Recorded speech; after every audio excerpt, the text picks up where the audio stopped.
Қыздар сәлем, бүгін біздер ыстық тағамға бір жасағанда екі түрлі етіп жасауға болатын котлеттің рецептімен бөлісетін боламын. Гарнирге қалауларыңыз бойынша жасасаңыздар болады. Менде картоп пен пюре болды.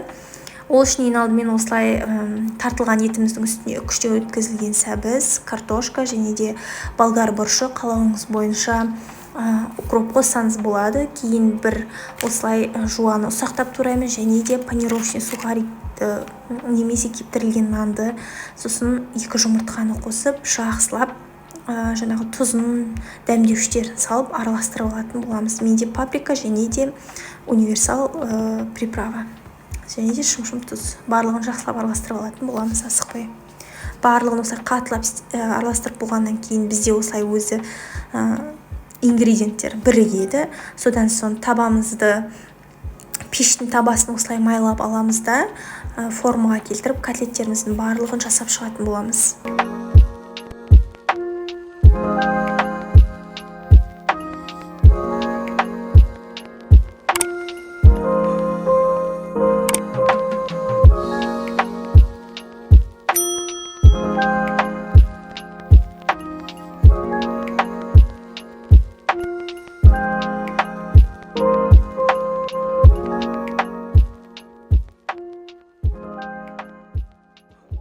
Жасап алғаннан кейін осылай қасықпен узор салсаңыздар болады, бірақ ол міндетті емес.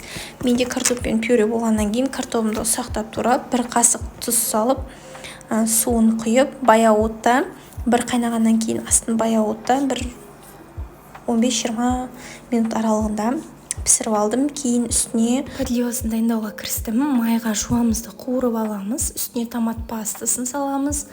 Кейін барлығын жақсылап араластырып, паприка, дәмдеуіштер, тұз қосып, болгар бұрышы және үкіштен өткізілген сәбізді қосып, барлығын қуырып алатын боламыз. Пешке салған котлеттерімізден осылай осы майға да қуырып пісірсеңіздер болады. Қалған котлеттерді осылай қолымызбен домалады, подливаның үстіне орналастырып шығатын боламыз. Кейін үстіне бір стакан су құйып, қатты отта қайнатып аламыз. Қайнағаннан кейін астын бұқтырып, бір 30 минут аралығында пісіріп аламыз. Оған дейін біздің пюреміз дайын болады. Мен осылай пюренің үстіне сәл сүт қосып, блендермен езіп алған болатынмын.